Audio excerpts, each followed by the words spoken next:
Can you tell me when FHIR was created and who developed it? Yeah, I'm not sure the exact year, but I think it was probably like close to 10 years ago. So HL7 is again like a standards body. They've always been doing healthcare standards. They developed the original like HL7 version that was like very proto. Nobody really properly adopted it.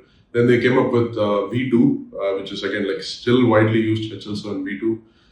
Then an evolution of V2 was HL7 V3, and here they did a lot of formal modeling using the RIM, and that was like quite complex for the average developer to understand and implement in their own applications. So what happened was V3 did not really take off. So there was a good amount of like lag in people just adopting V3. Nobody really wanted to do it, and the few institutions that did adopt V3 like really struggled to maintain it.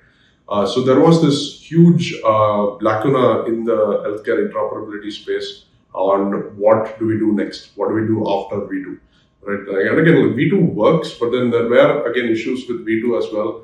People started using the Z segments in like whatever fashion they wanted, and there's like a huge history to that as well. But essentially, after V3 didn't really take off, they launched this thing called the Fresh Look Initiative. So they were asking the question, if we could develop a standard for healthcare from scratch without any of the burden of the previous standards, what would that look like? Right? Like we'll have a clean slate and let's start from scratch. Now, in this Fresh Look task force, there were two competing ideas. So one was the CIMI, or the Clinical Information Modeling Initiative.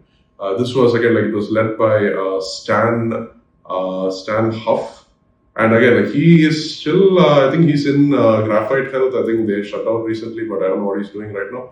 But the idea here was very similar to that of the open air archetypes. So you try to model these big, like information models, and you come up with all of the possible information models in healthcare. So that was one idea. The other one was Resources for Health by Grahame Grieve. So Resources for Health again has an interesting history, but like basically Grahame, I think this was the time when Basecamp as a company was coming up. This was the time when like open APIs and like REST APIs were becoming more popular. So the idea is that you have data on a server and then you are able to change the data through these APIs, right? So that again is the fundamental idea behind REST APIs. So what Grahame saw was like he saw some of the Basecamp APIs, like specifically HiRise, that was a CRM developed by Basecamp. He was like, okay, why can't healthcare just be resources on a server, and why can't we just like operate on these simple, easy to use resources? That became Resources for Health, and then once the HL7 committee sort of took it over, there was an agreement to open source this whole thing. That then became FHIR, or Fast Healthcare Interoperability Resources.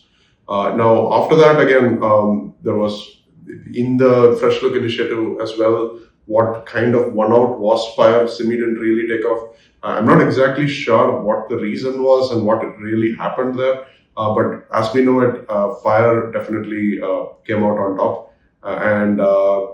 We have FHIR on all legal regulation today, and people around the world are implementing and adopting FHIR as a standard after HL7 V2. And again, like V3 didn't really take off, and that's the reason why this whole thing even happened. If you like this and want to learn more about FHIR, we just put out a whole course on FHIR Fundamentals, and there is a full module dedicated to just what is FHIR and the basics around it.